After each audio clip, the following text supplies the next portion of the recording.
नमस्कार, मैं हूं निशा। आप देख रहे हैं देश न्यूज का खास कार्यक्रम ब्लैक बॉक्स। और ब्लैक बॉक्स में आज हम लेकर आए हैं एक ऐसा मुद्दा जो कि काफी सुर्खियों में बना है बहुत दिनों से।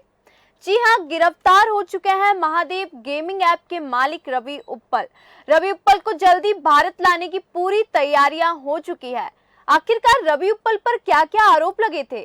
केंद्र सरकार पहले ही बैन कर चुकी है महादेव ऐप।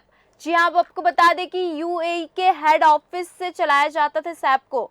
और मनी लॉन्ड्रिंग केस में ईडी लगातार जांच भी कर रही है। तो ये जो है, ये अभी एक बहुत बड़ी खबर भी सामने आई है कि महादेव ऑनलाइन सट्टेबाजी ऐप के मालिक रवि उप्पल पर शिकंजा कसता बिल्कुल नजर आ रहा है ईडी। आपको बता दें कि रवि उप्पल को दुबई में हिरासत में ले लिया है। आपको बता दें, प्रवर्तन निदेशालय ईडी की ओर से अनुरोध किए जाने पर इंटरपोल ने रवि उप्पल के खिलाफ पहले ही रेड कॉर्नर नोटिस जारी कर दिया था। भारतीय एजेंसी की नोटिस पर कार्रवाई करते हुए दुबई की स्थानीय पुलिस ने रवि उप्पल को गिरफ्तार कर लिया है।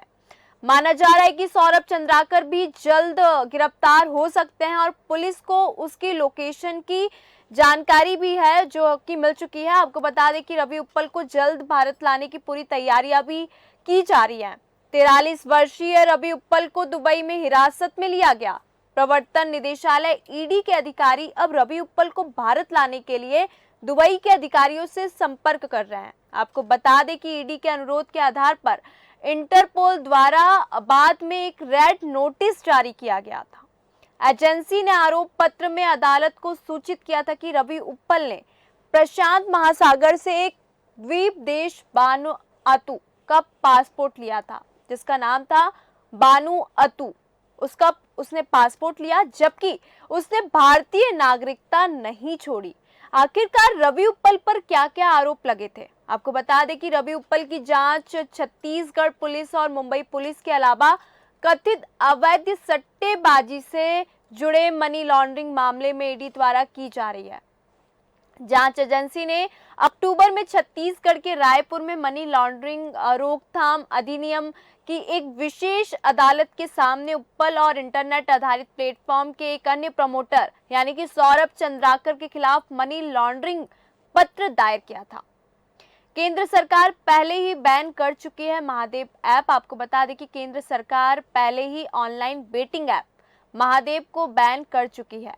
पिछले महीने केंद्र ने महादेव ऐप सहित 22 ऐसे ऐप्स को बैन कर दिया था जिसके जरिए ऑनलाइन सट्टा लगाया जा रहा था। महादेव ऐप का नाम छत्तीसगढ़ विधानसभा चुनाव के दौरान काफी चर्चा में आया था। यह एक ऑनलाइन सट्टेबाजी ऐप है जिसे छत्तीसगढ़ के रवि उप्पल और सौरभ चंद्राकर ने साल 2017 में लॉन्च किया था। इस साल ईडी ने जांच में पाया था कि महादेव ऐप पर कई छोटे छोटे गेम्स के जरिए सट्टेबाजी होती है। इसके बाद सितंबर में ईडी ने महादेव ऐप से जुड़ी 417 करोड़ रुपए की संपत्ति को भी जब्त की थी। आपको बता दें कि यूएई के हेड ऑफिस से इस ऐप को चलाया जा रहा था। ऐप जो है वो रवि उप्पल को लेकर अधिकारियों ने कहा कि ईडी की जांच से पता चला है कि महादेव ऑनलाइन जो ऐप है उसका यूएई के एक केंद्रीय प्रधान कार्यालय से इसको चलाया जा रहा था। इसमें कहा गया था कि यह अपने ज्ञात सहयोगियों को 70 से 30% लाभ अनुपात पर यानी कि पैनल जो है उसकी फ्रेंचाइजी देकर इसको संचालित करेगा।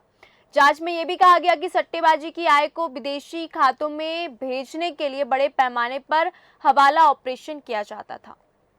इन दिनों आप अक्सर खबरों में महादेव बेटिंग स्कीम के बारे में हम सुन रहे हैं।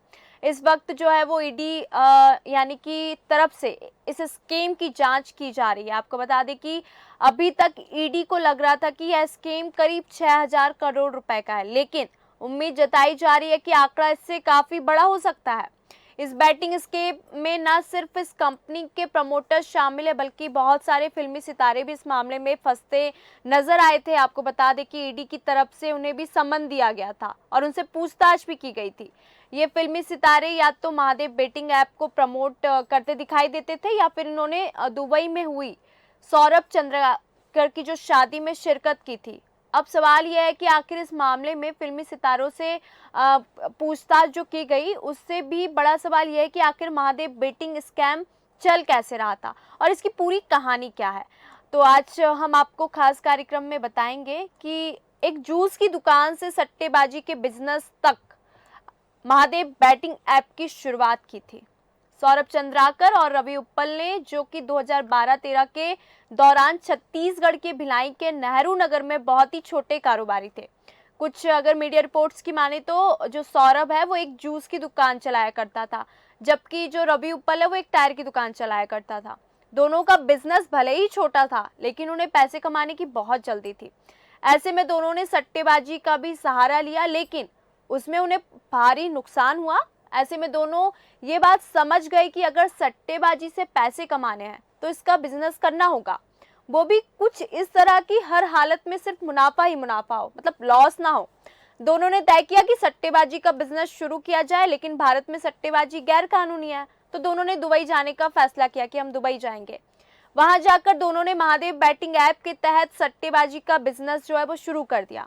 अब ईडी ने अनुमान लगाया कि इस सट्टेबाजी बिजनेस से कंपनी के प्रमोटर्स हर महीने करीब 450 करोड़ रुपए कमा रहे हैं।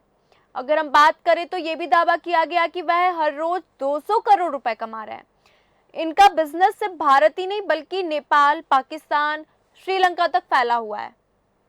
अब ये जो बिजनेस मॉडल है महादेव बैटिंग स्कीम का, ये आखिरकार है क्या, हम इसको थोड़ा समझेंगे कि रोज 200 करोड़ रुपए कमाई वाले इस बिजनेस के बारे में सुनकर आपके मन में ये बात अक्सर आती होगी कि आखिर इस ऐप का जो बिजनेस मॉडल है वो पूरा है क्या।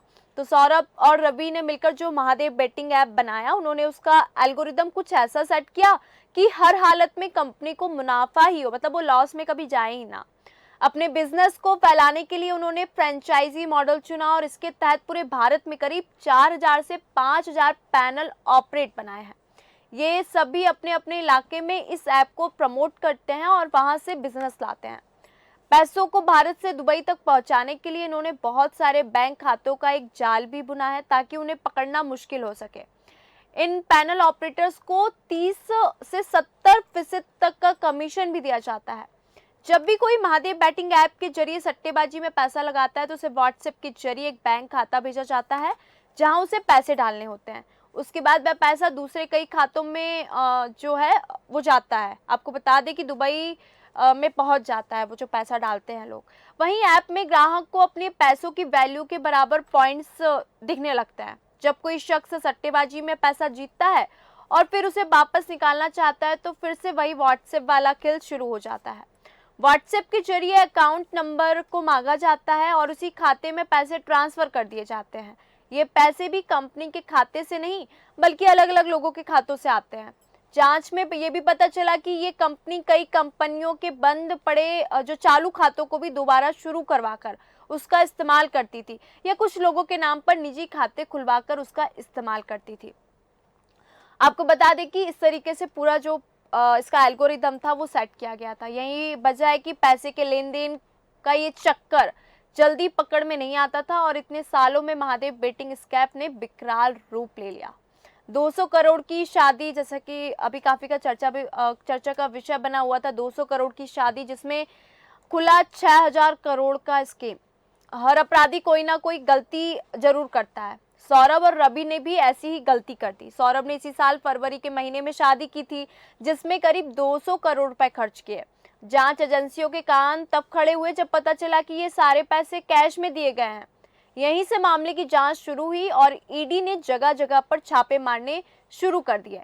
इस मामले में ईडी ने अब तक 400 करोड़ रुपए से अधिक की जो संपत्ति है उसको जब्त भी किया। शुरुआत में अनुमान था कि यह स्कीम 4000 से 5000 करोड़ रुपए का हो सकता है, लेकिन अब यह आंकड़ा जो है वो 6000 करोड़ रुपए तक पहुंच चुका है। ये भी कहा जा रहा है कि आंकड़ा और भी बड़ा हो सकता है। अब कौन कौन चढ़ा ईडी के हत्थे, तो आपको बता दें कि 20 अक्टूबर को रायपुर में prevention of money laundering act के तहत चार्जशीट फाइल की गई। इसके तहत जो है 14 लोगों को आरोपी बनाया गया, जिसमें ऐप के प्रमोटर जो कि सौरभ चंद्राकर और रवि उप्पल भी शामिल है। इनके अलावा विकास छापरिया, चंद्रभूषण वर्मा, सतीश चंद्राकर, अनिल दमानी, सुनील दमानी, विशाल आहूजा, धीरज आहूजा शामिल हैं। इनके अलावा पूनाराम वर्मा, शिव कुमार वर्मा, यशोदा वर्मा और पवन नथानी के खिलाफ भी शिकायत की गई है। वहीं इस मामले में रायपुर के जो स्पेशल कोर्ट ने सौरभ चंद्राकर और रवि उप्पल के खिलाफ 9 बेलवेल अरेस्ट वारंट जारी किया है। आपको बता दें कि दोनों ही इस वक्त वांटेड अपराधी हैं और इसमें से जो रवि है वो इस वक्त गिरफ्तार हो चुका है दुबई में और भारत लाने की इसकी पूरी तैयारी हो चुकी है। अब ईडी की तरफ से जो है रेड कॉर्नर नोटिस भी जारी कर दिया है। अब बारी है सौरभ चंद्राकर की। इसमें फिल्मी सितारों से भी काफी पूछताछ की गई कि आखिर क्योंकि 200 करोड़ की जो शादी हुई थी इसमें फिल्मी सितारे भी शामिल थे। तो आज के खास कार्यक्रम ब्लैक बॉक्स में हमने आपको बताया कि आखिर ये जो पूरा महादेव ऐप का जो स्कीम है जो कि काफ़ी चर्चा का विषय बना हुआ है, काफ़ी दिनों से सुर्खियों में है, जिसमें जो इसका जो मालिक है सौरभ और रवि, उसमें से जो रवि है वो इस वक्त गिरफ्तार हो चुका है दुबई से। उसको भारत लाने की पूरी तैयारियां की गई है और भारत दुबई के अधिकारियों से संपर्क भी कर रहा है। मिलेंगे ऐसे ही मुद्दों के साथ, देखते रहिए देश न्यूज़।